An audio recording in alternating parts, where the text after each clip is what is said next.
Frequency response हम लोग देखे थे अभी 1 plus G of S plane का। अब मैं फ्रीक्वेंसी रिस्पॉन्स ड्रॉ करने जा रहा हूँ only open loop transfer function G of S का। तो उसको किस तरह से निकालते हैं वो हम लोग देखेंगे, फिर दोनों का फ्रीक्वेंसी रिस्पॉन्स कंपेयर करेंगे और क्या डिफरेंस हम लोगों को मिल रहा है वो हम लोग चेकआउट करने का कोशिश करेंगे। So now frequency response of G of S. So the value of g of s will be given to us, that is 1 upon s minus 2। तो पहला स्टेप क्या रहता है, s is replaced by j omega. Frequency response draw करना है मतलब polar plot, उसका mirror image Nyquist plot draw किया तो फ्रीक्वेंसी रिस्पॉन्स कहलाएगा। तो s is replaced by j omega. सो g of j omega will be equals to 1 upon j omega minus 2। Then second number आप लोग क्या करोगे, फिर मैग्नीट्यूड फाइंड आउट करोगे। तो magnitude will be equals to how much, 1 upon under root omega square plus 4 आएगा। Then step number 3 आप लोग उसका फेज एंगल ड्रॉ करने की कोशिश करोगे। तो फेज एंगल ड्रॉ करने के बाद में आप लोगों को कितना मिलना चाहिए इसका फेज एंगल आप लोग ड्रॉ किए तो निकाले तो 180 degree plus tan inverse of omega by 2 इतना आप लोगों को मिलना चाहिए। अब कहाँ से आया ये आप लोग खुद से ट्राई करो, बहुत बार सॉल्व किए हम लोगों ने ये numerical. Then fourth number, low frequency analysis you have to do, where you need to consider the value of omega which is equals to 0 radian per second. So for that particular omega equals to 0, magnitude will be equals to how much, 1 by 2, and the resultant phase angle that we are getting which will be equals to minus 180 degree. Then fifth number step is nothing but your high frequency analysis you have to perform.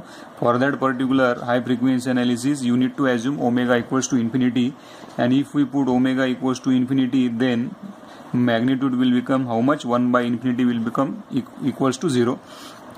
Then phase angle plot will be become resultant phase angle will become minus 90 degree. तो ये कुछ इस तरह से आप लोगों का यहाँ पे मिलेगा। देन स्टेप नंबर 6 क्या रहता है हम लोगों के पास में, पोलर प्लॉट आप लोग क्या करते हो, ड्रॉ अ पोलर प्लॉट। फिर पोलर प्लॉट ड्रॉ करने के लिए क्या करेंगे हम लोग, सो this is your imaginary axis, this is your real axis. So the magnitude value we are getting 1 by 2 at an angle minus 180 degree. तो ये माइनस 180 डिग्री है आप लोगों का। और यहाँ पे फॉर एग्जांपल ले लो आप लोग 1 by 2 मैग्नीट्यूड, ये मैग्नीट्यूड मतलब यहाँ से लेके तो इतना डिस्टेंस भाई मैंने बहुत बार लिया अभी। और ओमेगा ये कब मिला, मैग्नीट्यूड का वैल्यू आप लोगों को जब ओमेगा का वैल्यू कितना है 0, ये वाला वैल्यू कब मिला, जब ओमेगा इक्वल्स टू इन्फिनिटी है, then we are getting magnitude will be equals to 0। और पोलर प्लॉट आपका कुछ इस डायरेक्शन में घूमेगा, तो ये डायरेक्शन आप लोगों की रहेगी। बट पोलर प्लॉट को आप लोग कंप्लीट फ्रीक्वेंसी रिस्पांस नहीं बोलते हो, उसके लिए क्या करना पड़ता है, नाइक्विस्ट प्लॉट ड्रॉ करना पड़ता है। तो नाइक्विस्ट प्लॉट मतलब क्या कि पोलर प्लॉट का मिरर इमेज जो एंडिंग पॉइंट था वहां से आप लोग जाओगे और जो स्टार्टिंग पॉइंट था वहां तक आप लोग घूमोगे। और ये डायरेक्शन क्या रहेगा, कुछ इस तरह से इसका डायरेक्शन रहेगा। So now this is nothing but your Nyquist plot for a given open loop transfer function. और नाइक्विस्ट प्लॉट को ही आप लोग क्या बोलते हो, कंप्लीट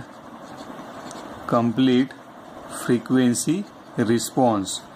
अब हम लोगों को कंपेयर करना है कि जो कंप्लीट फ्रीक्वेंसी रिस्पॉन्स किस चीज के लिए मिला, जी ऑफ एस के लिए, और जो फ्रीक्वेंसी रिस्पॉन्स आप लोगों को 1 प्लस जी ऑफ एस के लिए मिला उसमें क्या डिफरेंस है। तो यहाँ पे मैं निकाल रहा हूँ, अभी देखो ध्यान से, लाल पेन से एक निकालता हूँ। सो ये फ्रीक्वेंसी रिस्पॉन्स आप लोगों को मिला है, ये फ्रीक्वेंसी रिस्पॉन्स हम लोगों को मिला है, किस चीज के लिए मिला है, ये यहाँ पे है 1 by 2 है हम लोगों के पास में शायद, if I am correct, yes this is your 1 by 2 value, this is your 1 value, है ना। ये कब मिला है हम लोगों को, ये वाला पॉइंट का वैल्यू कितना है, ओमेगा इक्वल्स टू 0 के लिए आप लोगों का मैग्नीट्यूड कितना मिला है, 1 by 2। और ये वाला कब मिला है आप लोगों को, जब ओमेगा इक्वल्स टू इन्फिनिटी था तब मैग्नीट्यूड का वैल्यू कितना मिला है, 1 आप लोगों को मिला है। ये पोलर प्लॉट ड्रॉ किया है, इसका मिरर इमेज मतलब ये वाले पॉइंट पे से आप लोग अगर इस तरह से घूमे तो then this is your complete response, frequency response आप लोगों को मिला है, किस चीज के लिए, 1 plus G of S plane के लिए। So this is your frequency response for 1 plus G of S plane. तो ये बता सकते प्लेन बोलो या इसको इक्वेशन भी बोल सकते आप लोग, complete frequency response for 1 plus G of S equation. और दूसरा जो अभी हम लोगों ने ड्रॉ किया है वो किस तरह से मिला है आप लोगों को। एक वाला पॉइंट आपको यहाँ पे मिला है ना, और ये वाला पॉइंट आप लोगों को ओमेगा इक्वल्स टू 0 के लिए मैग्नीट्यूड इक्वल्स टू कितना मिला है भाई, 0 मिला है। दिस इज यूर 1/2 पॉइंट है ना। ये कब मिला है, जब ओमेगा इक्वल्स टू आपका 0 रहता। ये कब मिला, जब ओमेगा इक्वल्स टू इन्फिनिटी रहता। इसका मिरर इमेज ड्रॉ किया हम लोगों ने, कुछ इस तरह से मिला आप लोगों को, ठीक है। ये वाला डायरेक्शन कुछ इस तरह से था, ये वाला डायरेक्शन कुछ इस तरह से था, ये वाला डायरेक्शन आप लोगों का कुछ इस तरह से था। Now this is nothing but your imaginary axis, this is nothing but your real axis. ये भी हम लोगों का इमेजिनरी एक्सिस है और ये भी आप लोगों का क्या है, रियल एक्सिस है। ये वाला पॉइंट कितना है, 1/2। ये वाला पॉइंट कितना है, 1/2। This is your 1। अब दोनों में क्या डिफरेंस दिख रहा है आप लोगों को, अगर गौर से देखोगे तो आपको पता चलेगा कि आपका ये जो 1 है, ये 1 पॉइंट आपका शिफ्ट होके कहाँ पे मिला है आप लोगों को। ये देखो मैं यहाँ पे डॉटेड लाइन से निकाल रहा हूँ। ये 1 आपका शिफ्ट होके कहाँ पे आया, 0 के ऊपर आया है ना। उसके बाद में ये 1/2 जो पॉइंट है, ये भी आप लोगों का शिफ्ट होके कहाँ पे आया हुआ है, -1/2 के ऊपर आया हुआ है। This is your -1/2। हाँ, मैग्नीट्यूड निकाला है, मतलब मैग्नीट्यूड हमेशा पॉजिटिव में लेते हैं हम लोग, लेकिन ये लेफ्ट हैंड साइड में है। ये -180 डिग्री के ऊपर मिला है आप लोगों को पॉइंट, इसलिए मैंने वो उस तरह से निकाला है। ये -90 डिग्री के ऊपर आप लोगों को ये पॉइंट मिला है। तो 1/2 आपका शिफ्ट होकर कहाँ पे बना, -1/2 के ऊपर। ये जो 1 था आप लोगों का 1 + g(s) प्लेन में, वो कहाँ पे चला गया, 0 के ऊपर है ना। तो मतलब क्या हुआ कि ये पूरा जो 1 + g(s) का फ्रीक्वेंसी रिस्पॉन्स था, वो पूरा आपका शिफ्ट हुआ है। कहाँ पे हुआ है शिफ्ट, लेफ्ट हैंड साइड में। कितने से, 1 से आपका क्या हुआ है, शिफ्टिंग आप लोगों को मिला है। अब यहाँ पे देखो, ये वाले जब फ्रीक्वेंसी रिस्पॉन्स की बात की थी, तब हम लोगों ने क्या किया था, number of encirclement to the origin निकाले थे हम लोगों ने। मतलब एन क्या था वहां पे, number of encirclement about origin था। ओरिजिन कब लेते हैं हम लोग, जब 1 + g(s) के फ्रीक्वेंसी रिस्पॉन्स के बारे में बात करते तब। लेकिन अब यहाँ पे ये किस चीज का रिस्पॉन्स है, frequency response of your g(s), और ये कैसा मिला है आप लोगों को, पूरा शिफ्टिंग हुआ है लेफ्ट हैंड साइड में 1 से। मतलब पहले नंबर ऑफ एनसर्कलमेंट आप लोग ओरिजिन को निकालते थे, अब ये भी पॉइंट आपका 1 से क्या होने वाला है, शिफ्ट होने वाला है। मतलब अभी आप लोगों को क्या करना पड़ेगा, जब g(s) प्लेन के बारे में जब बात करते हो तब आपको क्या करना पड़ेगा, ये वाला पॉइंट भी आप लोगों को n, मतलब ये क्रिटिकल पॉइंट आप लोग कहोगे, और क्रिटिकल पॉइंट का वैल्यू कितना आना चाहिए, -1 + j0, इतना आपका पॉइंट का वैल्यू आएगा। क्यों आएगा भाई, क्योंकि हर एक ग्राफ में का ये जो हर एक पॉइंट जो है आप लोगों का, ये फ्रीक्वेंसी रिस्पॉन्स में का 1 से क्या होने वाला है, शिफ्ट होने वाला है लेफ्ट हैंड साइड में। मतलब अगर ये पहले एनसर्कलमेंट अबाउट ओरिजिन आप लोग निकालते थे, तो अब आपको क्या करना पड़ेगा, ये पॉइंट अगर 1 से शिफ्ट हुआ तो कहाँ पे जाएगा, -1 + j0 पॉइंट के ऊपर जाएगा। मतलब अभी आपको क्या करना पड़ेगा, एनसर्कलमेंट अबाउट क्रिटिकल पॉइंट आपको निकालने पड़ेंगे। अगर मैं इसको फिर से ड्रॉ करूं तो यहाँ पे देखो ये कुछ इस तरह से होगा। दिस इज यूर -1/2 मैग्नीट्यूड मिला है आप लोगों को। ये वाला ग्राफ कुछ इस तरह से बना है हम लोगों के पास में, है ना। This is nothing but the complete frequency response of your g(s), है ना। ये कंप्लीट फ्रीक्वेंसी रिस्पॉन्स है आप लोगों का g(s) के लिए। अब क्रिटिकल पॉइंट कहाँ पे लेना पड़ेगा हम लोगों को, ये वाला पॉइंट लेना पड़ेगा, -1 + j0। और नंबर ऑफ एनसर्कलमेंट अब आप किसको निकालोगे, ये वाले पॉइंट को देखोगे, how many number of encirclement we are getting for that particular critical point. मतलब अब जो फाइनल फॉर्मूला हम लोगों का बनेगा, n = p - z, ये आपको ध्यान में रखना है। इसके पहले जितने भी बार मैंने n = p - z के अलग अलग नॉमेनक्लेचर यूज किए, वो सारे दिमाग में से निकाल देना। और फाइनली आप लोगों को ये वाला फॉर्मूला क्या करना है, ध्यान में रखना है, where n is nothing but your number of anti clockwise number of anti clockwise क्या कहोगे इसको, एनसर्कलमेंट अबाउट नॉट ओरिजिन के बारे में बात करोगे तो फिर 1 + g(s) के बारे में बात करना पड़ेगा आप लोगों को। लेकिन अभी मैं g(s) प्लेन के बारे में बात कर रहा हूँ, ओपन लूप ट्रांसफर फंक्शन के बारे में बात कर रहा हूँ।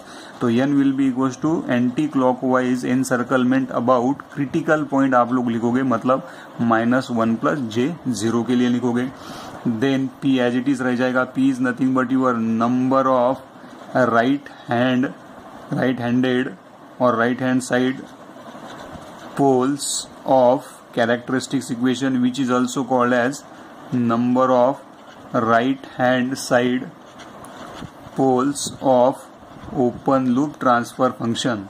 Then z is nothing but your number of right hand side zeros of characteristics equation will be equals to how much, number of क्या रहेगा, right hand side क्या रहेगा, poles of closed loop transfer function. number of right hand side of poles of closed loop transfer function. तो n जो रहेगा आप लोगों को ये निकालना पड़ेगा आपको नाइक्विस्ट प्लॉट पे से. n का वैल्यू हमेशा आप लोग क्या करोगे, नाइक्विस्ट प्लॉट में से निकालोगे.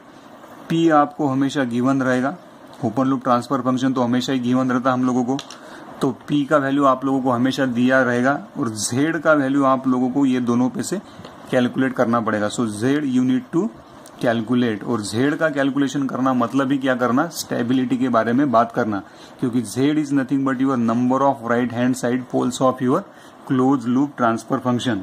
और अगर ये जो गिवन न्यूमेरिकल दिया है इसके बारे में अगर मैं बात करूं तो number of encirclement about -1 + j 0 point कुछ दिख रहा है क्या, यहाँ पे कोई भी एनसर्कलमेंट नहीं है, मतलब n का वैल्यू यहाँ पे अगर लिखा n will be equals to p - z, तो n का वैल्यू कितना है, 0 है यहाँ पे. Then p is nothing but your number of right hand side poles of open loop transfer function. ये देखो p will be equals to what, p will be equals to number of right hand side poles of characteristics equation, which is also called as number of right hand side poles of open loop transfer function. So this is your OLTF. ये OLTF हम लोगों को यहाँ पे given है ना. ये OLTF में राइट हैंड साइड पोल्स है क्या, yes, denominator part is nothing but your, उसको इक्वेट करो, s - 2 इक्वल्स टू 0, तो s will be equals to 2, मतलब एक पोल आपका कहाँ पे राइट हैंड साइड में प्रेजेंट है. तो p का वैल्यू कितना है, yes, 1 pole is present right hand side of open loop transfer function, तो ये कितना आएगा 1 - z. So z will be equals to how much, 1. z is nothing but your what, zeros of your characteristics equation, और zeros of characteristics equation itself is called as your poles of your right hand side of poles of your close loop transfer function. मतलब क्या कि एक pole आपका right hand side में क्या है, present है, और एक भी पोल अगर आपका राइट हैंड साइड में प्रेजेंट है तो सिस्टम क्या कहलाएगा, अनस्टेबल सिस्टम कहलाएगा. तो ये वाली चीजें फाइनल आपको क्या रखनी है, ध्यान में रखनी है. सो this is all about your introductory part about Nyquist stability criteria. इसके बाद में और एक मैं बेसिक एग्जांपल लूंगा जहां पे मैं फ्रीक्वेंसी रिस्पांस भी ड्रॉ करके दूंगा 1 + g ऑफ s इक्वेशन का, और सादा अपना ओपन लूप ट्रांसफर फंक्शन का भी मैं क्या करूंगा, फ्रीक्वेंसी रिस्पांस ड्रॉ करूंगा, ताकि ये कंसेप्ट आपका मोर क्लियर हो, अच्छे से क्लियर हो. फिर हम लोग यूनिवर्सिटी में 7-7 मार्क्स के 13-13 मार्क्स के किस तरह से न्यूमेरिकल आते हैं वो 2-3 न्यूमेरिकल दिखेंगे, टॉपिक को एंड करेंगे. Thank you.